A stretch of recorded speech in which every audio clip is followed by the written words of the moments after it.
What led you to this position?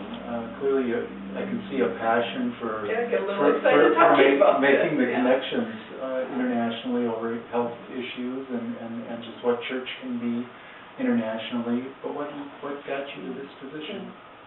That's a really good question. I don't know that I have a complete answer. I think the first thing to say is I do think this is a call for me. This is, for whatever reasons God had in mind, this is a place He thought maybe my gifts and skills would be helpful to my church, but to the world in a bigger way.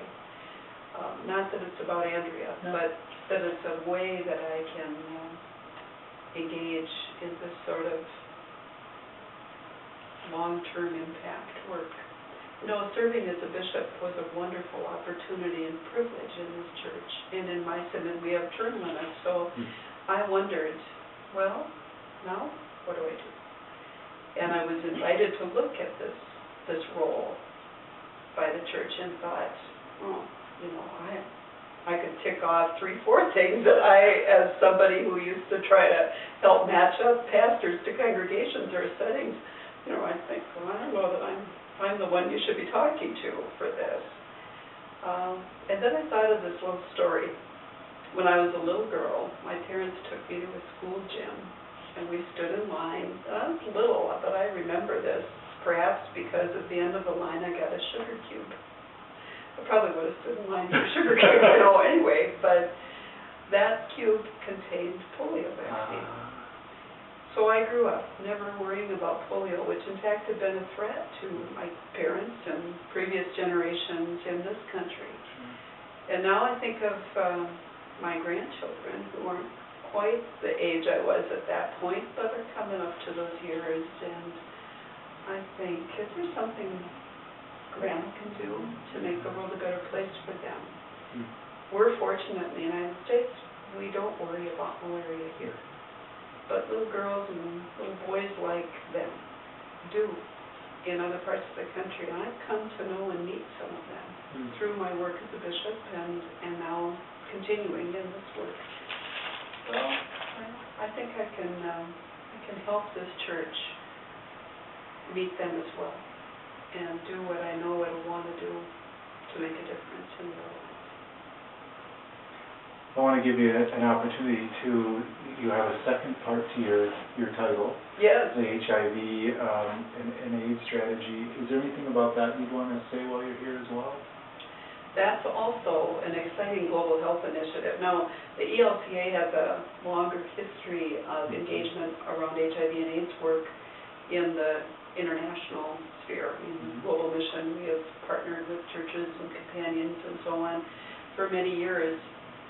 And I think, in part, this new strategy that our church adopted in 2009 comes out of those relationships, too, where Lutheran World Federation and other member churches of that said, hey, ELCA, you've been walking with us in this work for a long time, but you don't have an up-to-date strategy in your own context.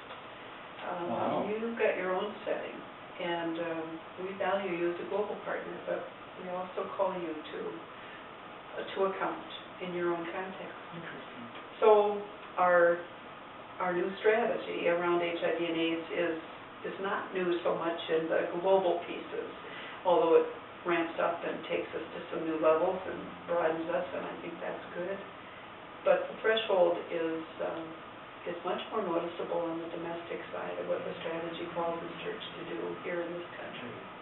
Again, it's not like we haven't ever done anything, but the concerted national kind of approach to HIV testing, to awareness building.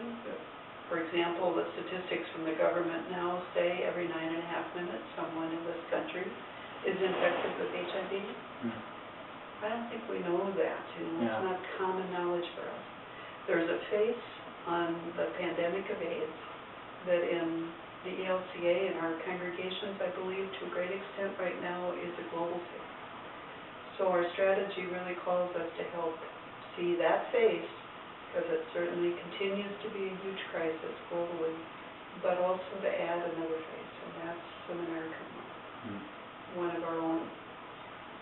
So we're looking towards efforts that encourage testing, helping people know their status, removing stigma and discrimination on the domestic side, and continuing to work on that globally.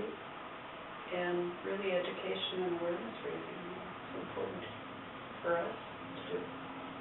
Great, thank you. Yeah. Thanks for the time. Yeah, you're welcome.